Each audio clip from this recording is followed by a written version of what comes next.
দিনে আপনার ওই দিনই করছি 55, গতকালকে 15 আর আজকে 30।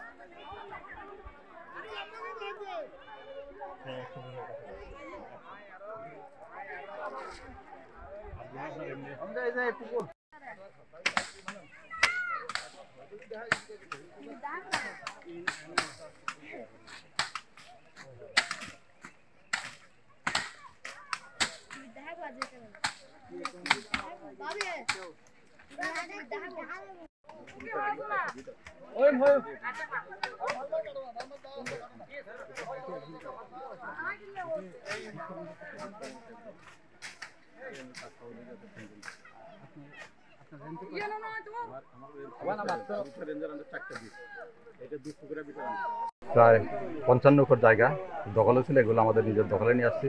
তো ওখানে আপনার ঘরের পাশে আশেপাশে গাছ ছিল এগুলো, আর যেগুলো ফাঁকা জায়গা আছে আমরা যেগুলো উচ্ছেদ করলাম, ফাঁকা এখানে আমরা বনায়ন করে ফেলবো।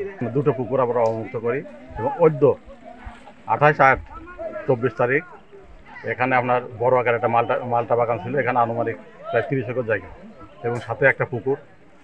এই পুকুর আমরা সকালে কেটে দিয়েছি এবং পানি নিষ্কাশন হচ্ছে। এগুলো এখন আমরা বনায়ন করে ফেলবো, আমাদের দখলে থাকবে। মামলার প্রক্রিয়া চলতেছে। 212 একর সাবেক পররাষ্ট্রমন্ত্রী তার ছোট ভাই এরশাদ মাহমুদের দখলে ছিল। 26/8/2024 তার একটা বড় আকারের একটা গোয়াল ফার্ম ছিল, ওখানে আপনার টিনের গোয়াল রাখার জন্য বড় বড় 6টা শেড ঘর ছিল। ওগুলো আমাদের বিভাগীয় বন কর্মকর্তা আব্দুল্লাহ মামুন, চট্টগ্রাম দক্ষিণ বন বিভাগ, এগুলো উচ্ছেদের জন্য আমরা অলরেডি ডেপুটি কমিশনার চট্টগ্রাম ওনার দপ্তরে আমরা উচ্ছেদের প্রস্তাব পাঠিয়েছি। আর এখন আমরা পিওর মামলা দাখিল করি। প্রায় 105 একর বনভূমি এখন পর্যন্ত উদ্ধার করেছি। অভিযান অব্যাহত থাকবে। পর্যায়ক্রমে আমাদের বাকি যে বনভূমিগুলো আছে সেগুলো উদ্ধার করা হবে এবং সেখানে বৃক্ষরোপণ করা হবে। আগে থেকেই দখলে ছিল, আমরা এটা পর্যায়ক্রমে আসলে উদ্ধার কার্যক্রম শুরু করেছি এবং ইতিপূর্বে আমাদের এটার জেলা প্রশাসনের কাছে উচ্ছেদ প্রস্তাবও দেওয়া আছে। তদুপরি আমরা এখন উচ্ছেদ করছি আর কি, এবং এখানে পিওর মামলা দাখিল করা হবে এবং এখানে বনায়ন করা হবে আমাদের, এবং এখানে কোনো জবরদখল থাকবে না। এটা সম্পূর্ণ বন বিভাগের আওতায় নিয়ে আসা হবে। পরিবেশের এখানে আসলে ক্ষতি হয়েছে, এখন আমরা যেটা করতে পারি যে এই জায়গাগুলো রিকভারি করে আমরা এখানে বৃক্ষরোপণের মাধ্যমে পরিবেশকে ঠিক আগের জায়গায় নিয়ে আসার একটা অবস্থায় চেষ্টা করছি।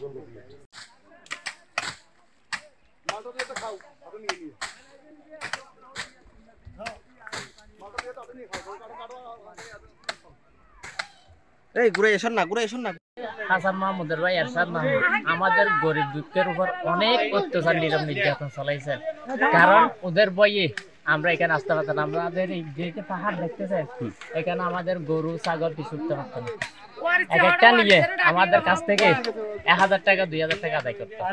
এই এরশাদ মাহমুদ এখানে কোনো নির্দিষ্ট জায়গা বলতে নাই, যতগুলো রিজার্ভ বা অন্যান্য হাত জায়গা তার মনের ইচ্ছে মতো যেগুলো ছিল সেগুলো দখল করে, নিপীড়িত নির্যাতিত মানুষের জায়গাগুলো দখল করে আজকে দীর্ঘ 16 বছর বুক করে এদেশের মানুষের সাথে যে জাতির সাথে প্রতারণা করছে।